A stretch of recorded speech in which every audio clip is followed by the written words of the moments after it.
Aaron, we're here on behalf of Adidas, F50 launch. Just showing you the old advert. Yep. Some absolute legends in there, but you're becoming a director today. Right. I want you to create your ultimate F50 advert, a five-a-side team that you'd love to play with. Past, present, whatever you want to do. Where are you starting? So I'm going with a bit of past, which will be the two foreign lads. Will be Zidane and Kaká. That's a good start. Yeah. It's just Adidas heritage right there. Yeah, that is pure heritage. Yeah. And then I'll keep it present with my two fellow Englishmen in Jude and Trent. I'm saying Jude, best player in the world right now, but that is with a bit of bias. A bit of a blue head on, yeah. Yeah, big blue head. If he isn't, he's not far off. No, he's on the way. Oh yeah, he's yeah. If he isn't number one at the minute, he's either second or third, isn't he? Yeah. So he's doing all the right things. Hopefully he can do it for us in the summer. Yeah, he will do. So there's them four. What are you thinking keeper wise? Because basically in the do I need one? No, you do what you want. I don't, do I? Well, because in the advert, Oliver Kahn's in there. Yeah. It's a tough sell, that. I mean, absolute beast. Yeah, I was a little young for Oliver Kahn. I remember watching him. Up for you? I read on Petr Wikipedia Cech. It was Ben Foster.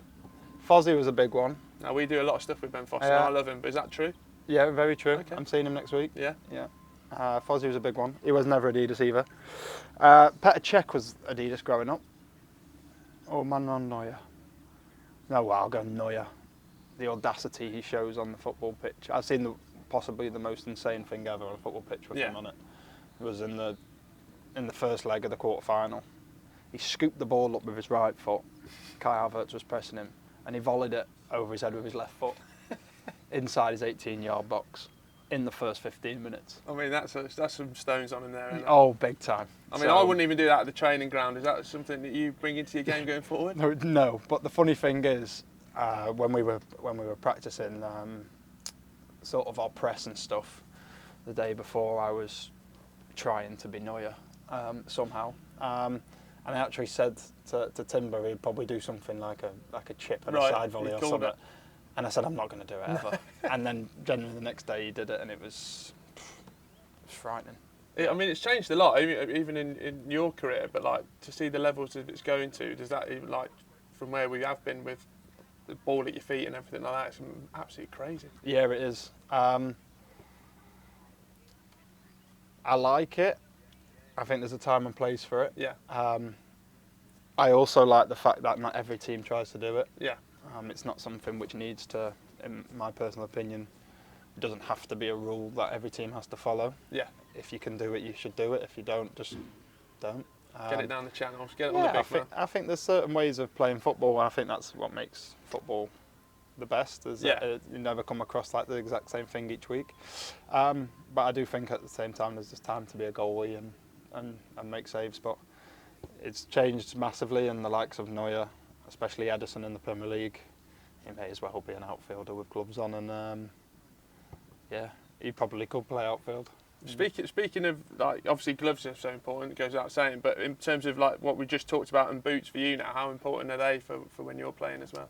Yeah, and I think they've started to change. I think I give my Adidas guy Mike a bit of heat when they started changing the Preds to a little bit more of an outfielder boot, sort of a little less protection. Yeah.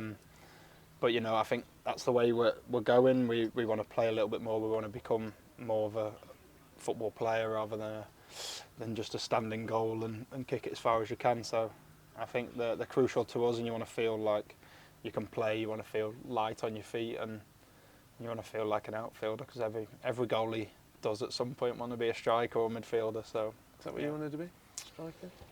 No, not really. I wanted to be like a midfielder, sitting midfielder. Nice. Edge of the box, score screamers. Yeah, nice. Yeah. I think you've still got that in your locker there. I'd like to. Saw some think shots so. over there. I mean, let's get the contract out. Well, yeah. It's lovely stuff. Well, that's what we do every day, isn't it? Yeah. The goalies, we just shoot all the time. So that's another thing. Goalkeepers are the best finishers at the football club. Really? Yeah. Oh, nice. I mean, I couldn't get nowhere near. I've been trying all year to do it, and I've got a newfound respect for goalkeeping. We're doing this as a challenge. I actually don't know how you do it. Yeah. Like when a ball's coming at you, what's an average speed of a ball coming at you? Like 60, 70 mile an hour? Yeah, 70, 80 mile an hour. So imagine that, but a car. Yeah. You wouldn't save a car, would you? No. You wouldn't even stand in the way, would you? Well, hopefully not, no. No. But, I mean, it just blows my mind. But that's why I'm not a goalie and you are. Yeah. Let's talk about proper things. Okay. Euros. Yeah. I'm excited. Yeah. I am what people have been calling a Southgate sympathiser. Okay. I love him. He's been giving me the best days of my life, as I'm sure you have. Yes. But what's he like to work under? Best. Yeah? Yeah, real people person. I think he's got the best out of a number of players in the squad. Obviously, we fell short on one or two occasions, but how he works, how he is as a man with his group is special. We have Steve Holland who just adores football and his tactics and everything like that, and then with Gareth who brings the football side of it, of him playing and the knowledge and the experiences he had in international football, but also, is there for a chat with players who are in the team, out the team, in form, out of form. He probably speaks. He makes everyone feel together and speaks to, he speaks to the boys who are struggling more than he would need to speak to someone at the top of their game like a Jude or a Harry, and that's what makes you feel like a real unit and a real group. Because obviously there's a lot of speculation at the moment of what he's going to do after England, whenever that is. But obviously he's been linked to club jobs. A lot of people are like putting that down. I'm talking it up. Like, I feel like he could easily transition back into one of those roles. Yeah, I don't see why he wouldn't. I don't think there's ever been a manager who's only done international jobs, has there? And I don't think there's ever been that much of an uproar or a case to say other managers who have gone from international teams to club football. So I think yeah. Obviously, as the England manager, you get a lot of scrutiny. That comes with the job, and people always have something to say. But the way he works and the way he would be able to, equip his sort of backroom staff to be able to deal with everyday work, I'm pretty sure he'd be fine. And if he does, then I'd look forward to seeing how he would work in a day-to-day and how his team would do. I just want him at England for the next 30 years, but I don't think that's realistic. Listen, if we win this summer, you never know. 10 more years, I'll be chanting it. Let's speak about your involvement with England and obviously that Euro 2020, getting called up. Talk me around that, because obviously you were out, then you were back in, and then what was that moment like, and to be part of that squad in what was an absolutely unbelievable tournament? Yeah, it was.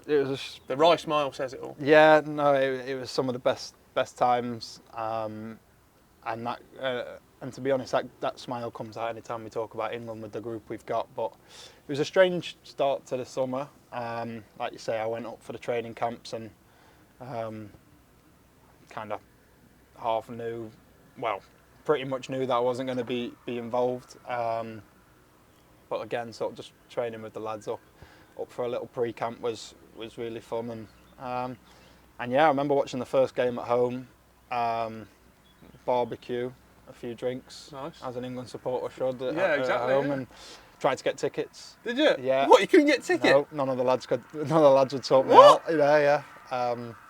Just a quick one, Gareth. I know you saw you last week, but well, yeah. it was reduced capacity, though, It was. But you are an England player. I couldn't get tickets. Yeah. Okay. But the best thing is you don't hold that against them. No, never. Forgotten about it. And 2 days later I got the phone call saying unfortunately Dean had picked up an injury, had been selected and went in from that day onwards really, and I basically just went in and tried to do everything I could to help, and if that meant sort of 3-4 hours on the training pitch, I would do that, because I'd gone from watching the tournament as a fan to being in it as a fan, but as a player as well. So, what's it like on the final, like walking into Wembley as part of an England squad that's going to potentially win a European Championship? At that time, it was probably good I wasn't playing. Yeah. Because I was giddy as anything. I genuinely, it was like the most surreal thing ever. It'd be any England fan. It was just kind of, they were the 26th man in that squad. Yeah. Listen, I knew that tournament, it would be it was a miracle that I was eventually there. I'd need a Not big a miracle. You got back yourself. yes, but at the time, The circumstances. If Dean wasn't the unfortunate one who got injured, Yes. then etc. So it would need another miracle for me to be on the pitch. Yeah. So I knew my role and I was happy and enjoying myself whilst doing it. But walking into Wembley that day and seeing the fans, especially after the run we had of the Germany game or the Denmark game, and the scenes after with the songs, and it just great to see how happy it made everyone. Yeah. And I was a part of it with the team. Obviously they'd experienced in 2018, but yeah, it was something I'd never experienced before. Well, you've experienced it now, and obviously going into this tournament in Germany, it feels like everything's there. How excited are you when you go away to these camps and then you've mentioned Harry Kane, Jude Bellingham, Phil Foden? I mean, I've never seen so much talent in all my life. Yeah, and I think I can't wait, and what a place it will be to have a tournament in Germany. I think the 2006 World Cup in Germany was like my first time of remembering. Oh, I am old. Yeah. 98 was my first one. I was born 98. Yeah. But that was Pleasure chatting to you. that was my first recollection of a tournament. So Portugal, pens. yeah, and the final and everything being in Germany. So I think it's a footballing nation, and it'll be unreal to go when we go over there. And I just think when you meet up with the lads, and we've got a huge amount of talent at Arsenal, and you're seeing the lads producing it on the pitch. But when you're sort of cherry picking the best players England have from every club, Yeah. it's frightening to see. And the experiences every single person has. Harry's moved out to Bayern. He's tasting new football. Jude's obviously at Real Madrid, just got to Champions League final. Kyle Walker, the City boys have Not bad, is it? just done it for years, and hopefully it's our turn now. But their experiences and the experiences we had at Wembley that in 2020 and the World Cup and everything, it's something's bubbling, and hopefully it boils over this summer, and it'd be someone to remember, wouldn't it? I mean, it'd literally be the greatest day of my life. Yeah. So if you can just sort that We'd out, have- that'd be fine. It's got to be a national holiday on it for a The week. day after? A week. A week? Oh, yeah. Like, Because no one's working. I'm trying to drink less, but I think if that happens, I'll just throw that out of the window, and then you get the barbecue on and everyone go around. Absolutely. Absolutely stunning. Yeah. You mentioned penalties there. Yep. If it goes to that, who, obviously in the Prem, who's the sort of hardest, or maybe in the EFL, who's the hardest that you've faced in terms of that? And what makes it hard? I've never faced Ivan Toney. I've never actually had a pen against him. It looks incredibly difficult. But what makes it incredibly difficult? And he's just looking at you literally until Just like, look, he you- basically kicks the ball. And Oh, God. he knows the ball doesn't move, of course, but he's, at least when people do the stutter run up and stuff, like when Jorginho does his jump penalty. I think that's got to be banned. It's really tough in training, but at least when he's in the air, Yeah. if his hips are facing one way a lot, it's quite hard for him to turn. Whereas Right. Ivan is dead straight and can go either way. Because when Jordan Pickford saved that one I was like, that is the greatest feat of athleticism I've ever seen. It was mental. Hand onto the post and back out. So Ivan's up there, but for me, I think Harry Kane. Yeah. Yeah, no matter what happens, no matter if he misses a penalty or whatever, he could score one, miss one, and then the third one would come, he'd still take it, and he'd still do his same process every time. And now he's added a new sort of penalty into his belt, and so he can go slow, he can go quick, and the amount of practices, and it's already hard enough against us, but for him, if he hits it hard, you've got no chance. Just in terms of that squad and that setup, obviously, there's always new people come into it, but outside of your Arsenal teammates, who do you get on with the most in that setup? So my kind of longest friend is Trent. Yeah? Yeah, he was my first ever roommate at England. Oh, that's nice. So back in 17s and stuff. Kind of did a few age groups together, and then he sort of jumped towards the first team. So sort of Trent, Jude, and Jordan Henderson, James Maddison, they're kind of a little group. And then I spend a lot of time with sort of Jordan Pickford, Harry Maguire, Kyle Walker, Harry Kane,